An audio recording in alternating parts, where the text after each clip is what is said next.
toutes et à tous, chers élèves. Dans cette partie de la leçon atomes et ions, deuxième partie sur les ions, nous allons aborder une question sur les solutions ioniques et nous allons essayer de répondre à la question suivante.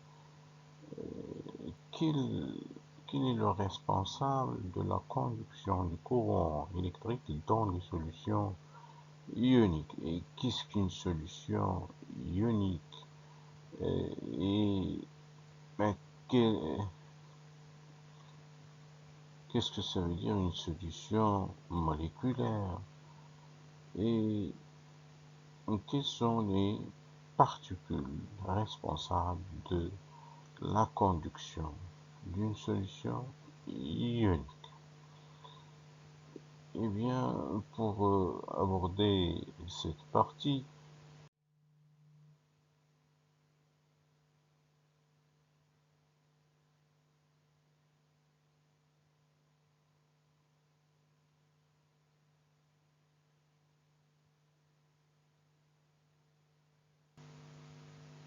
passons à une autre réaction chimique, un autre type de réaction chimique. Ces ions dont on a parlé peuvent être obtenus par transformation chimique. Eh bien, nous allons maintenant étudier des corps composés qui sont non moléculaires, appelés composés ioniques à l'état cristallisé. On va voir qu'est-ce que ça veut dire. Et nous partirons avec l'exemple de chlorure de sodium, ou appelé encore le sel de cuisine, et qui est très soluble dans l'eau, de formule brute, comme vous le savez, NaCl.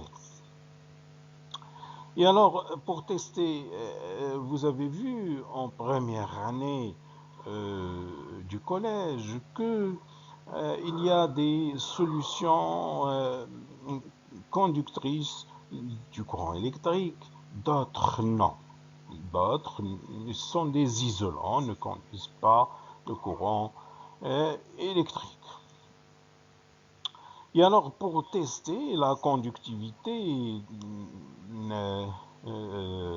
de certaines solutions, on doit recourir à un protocole expérimental qui contient un circuit, comme vous le voyez ici, un circuit contenant ou comprenant un générateur de courant continu.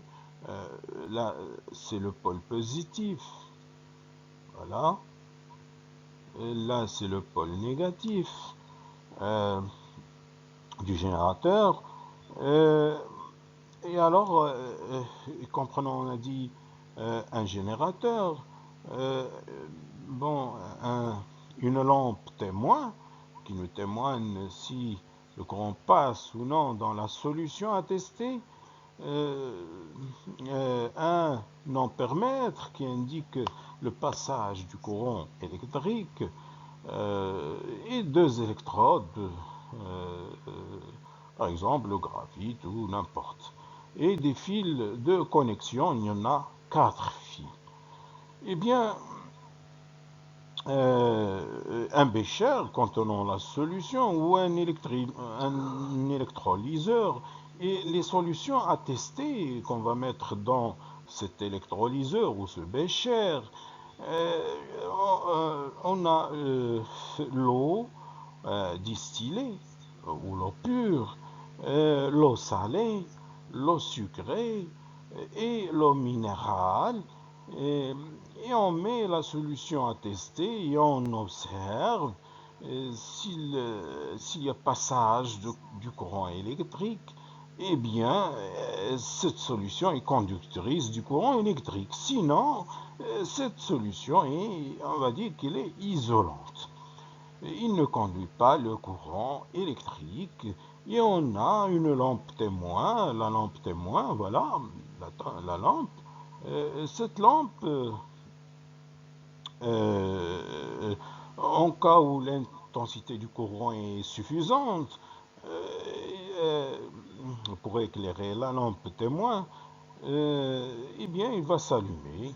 Euh, Maintenant, on va commencer la manip en versant à chaque fois l'une des quatre solutions qu'on a citées dans le bécher ou l'électrolyseur, l'eau distillée, l'eau salée, l'eau sucrée, l'eau minérale, et on mesure à chaque fois l'intensité du courant électrique en moyenne de l'ampèremètre et on observera l'éclat de la lampe et on remarque voilà les quatre solutions. La solution d'eau distillée, la solution euh, d'eau salée, l'eau sucrée ou saccharose, là ce sont les molécules de saccharose, et l'eau minérale. Voilà. L'eau minérale, vous avez sans citer de nous. Eh bien, à chaque fois, on a dit, on va tester si ces solutions laissent passer du courant électrique ou non. Et on va mesurer l'intensité du courant électrique. Eh bien, lorsqu'on on remarque d'après l'expérience, vous voyez, on fait l'expérience pour chaque solution. Les résultats, on remarque que l'intensité du courant électrique est nulle. Vous voyez là, elle est nulle pour l'eau lorsqu'on met l'eau distillée.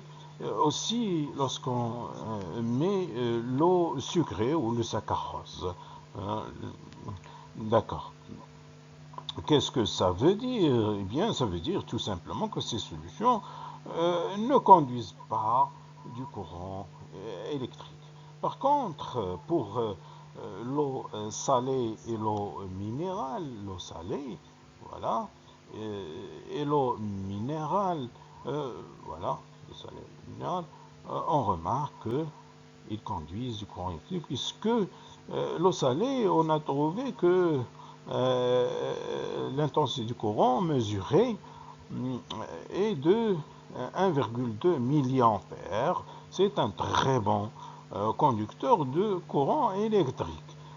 Également pour l'eau minérale, il conduit le courant électrique, bien que la l'intensité du courant est faible par rapport à celle donnée avec l'eau salée.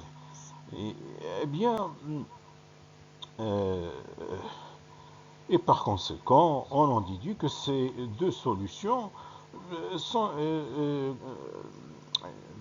ils conduisent le courant électrique. Alors, euh, qu'est-ce qu'ils ont de particularité, ces deux solutions? Eh bien, tous les deux, ils contiennent des ions. Vous voyez là que, par exemple, pour l'eau salée, vous voyez, il y a des ions dans la solution, les ions chlorure et les ions sodium. Également pour l'eau minérale en abondance, il contient plusieurs types d'ions, l'ion sodium, l'ion hydrogénocarbonate, l'ion calcium, l'ion sulfate, l'ion sodium, entouré de molécules d'eau. Par contre, les solutions d'eau distillée et d'eau sucrée n'en contiennent pas d'ions. Vous voyez là que des molécules. On dit que ces deux solutions, l'eau sucrée et l'eau distillée, sont des solutions moléculaire. Il contient que des molécules. Et par conséquent, pour l'eau sucrée, à l'état solide, l'eau sucrée, le sucre ou le saccharose, lorsqu'on il était à l'état solide, lorsqu'on lui ajoutait de l'eau, eh bien, euh, euh, le saccharose s'est transformé à l'état liquide. Et par conséquent, ça c'est une transformation physique et non pas chimique. Euh, c'est le même euh, élément, le même corps, sauf qu'il est à deux états physiques différents, l'état solide et le passage à l'état liquide. Par contre, pour l'eau salée, le salé, on a du chlorure de sodium, NaCl. Une fois qu'on la dissocie dans l'eau, eh bien, il s'est transformé. L'atome de sodium a perdu, Na a perdu un électron, il s'est transformé en ion Na+. Pourquoi? Parce que l'atome de chlore, c'est le moins, l'atome de chlore, pardon, a arraché à l'atome de sodium un électron et s'est transformé en ion moins, et par conséquent, ce sont des entités chimiques qui sont nouvelles, qui n'existaient pas avant la dissolution, et par conséquent, c'est une transformation chimique. Et donc, on a dit, ça c'est la première constatation. Et donc l'ampèremètre indique que l'eau sucrée, l'eau d'ici, n'est pas conductrice du courant électrique, alors que l'eau salée et l'eau minérale est conductrice du courant électrique. Eh bien, ces se trouvent dans la solution, les ions sodium et les ions chlorure. Là, on parle de solution ionique. Il contient des ions. Et ces ions, c'est eux qui sont porteurs de charges électriques qui conduit les charges d'une électrode à l'autre. Et par conséquent, ces ions sont responsables de la conduction de charges électriques ou du courant électrique. Là, vous voyez, le saccharose était à l'état solide. Il s'est transformé à l'état liquide seulement. Donc c'est une transformation physique. Il ne conduit pas le courant électrique. C'est une solution moléculaire. Par contre, la dissolution de cristaux de sel de table et NaCl dans l'eau donne une solution ionique de chlorure de sodium qui contient des ions Na plus aqueux, acculante, ça veut dire aqueux, entouré de molécules d'eau, et des ions Cl- aqueux aussi, et donc ils conduisent le courant électrique. Et donc c'est une transformation chimique puisque on a obtenu à l'état final des ions sodium Na+, et des ions chlorure Cl- qui n'existaient pas au début de l'expérience. Et puisque la solution de chlorure de sodium et l'eau minérale conduisent le courant électrique, il contient donc des porteurs de charge. Toutes les solutions qui conduisent le courant électrique contiennent des porteurs de charge qu'on appelle des ions. Ces ions sont de deux espèces, ou bien des ions qui portent des charges positives, on les appelle des cations, ou bien des ions qui portent des charges négatives comme l'ion chlorure, qu'on appelle des anions. Et donc, on a deux espèces chimiques qui se trouvent toujours dans les solutions aqueuses qui conduisent le courant électrique. Et ces solutions sont appelées des solutions ioniques. Hein. Et donc,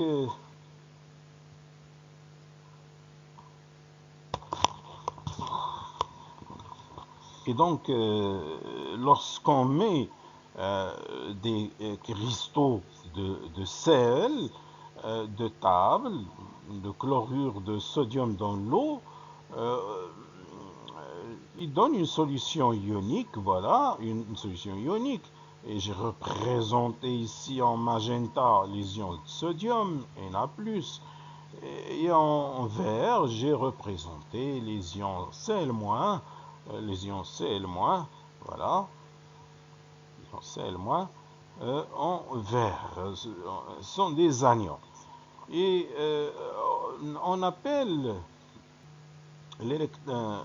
vous avez là deux électrodes, on appelle cette électrode, voilà, ça c'est une électrode, cette électrode qui est reliée au pôle positif, on l'appelle anode. Tandis que l'autre électrode, qui est reliée au pôle négatif, du générateur, on l'appelle cathode. Hein, on l'appelle cathode. Et donc, les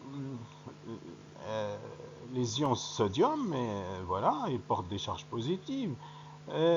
Lorsqu'on ferme le circuit, eh bien, il se dirige vers la cathode. Hein. Vous voyez là avec cette flèche, il se dirige vers la cathode. Simultanément, tout comme les ions chlorure se dirigent vers l'anode. Et c'est la raison pour laquelle ils sont appelés des anions, les ions chlorure, parce que ils se dirigent vers l'anode. Les ions sodium sont appelés des cations puisqu'ils se dirigent vers la cathode. Et donc le courant, le sens conventionnel du courant électrique, c'est, je vais le représenter ici, du pôle positif vers le pôle négatif du générateur. Voilà, ça c'est le sens conventionnel du courant électrique. Et vous voyez là que les anions, c'est-à-dire comme les ions Cl-, ils ont un sens qui est contraire au sens conventionnel du courant électrique. Alors que les cations, comme le sodium, il a le même sens,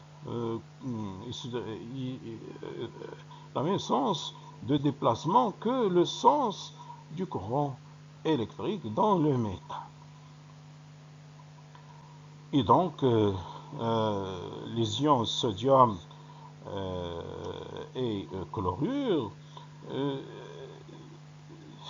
bon, on a dit qu'ils ne se trouvent pas avant la dissolution dans l'eau. Eh bien, il résulte de la transformation chimique dans ce schéma. Eh bien, le sens conventionnel du courant, on a dit électrique, du pôle positif vers le pôle négatif du générateur, et l'électrolyseur ou le bécher ou le cristallisoire qu'on a utilisé contient des molécules d'eau, des ions de sodium et des ions chlorure.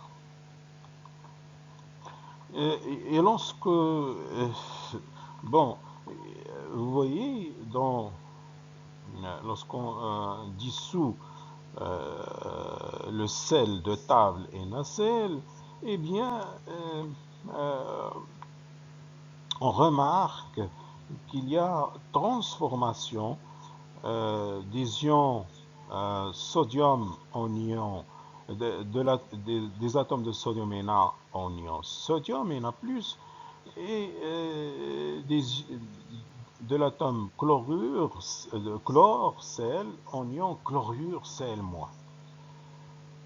Et donc, la solution contient des particules chargées qu'on appelle des ions. La question est, que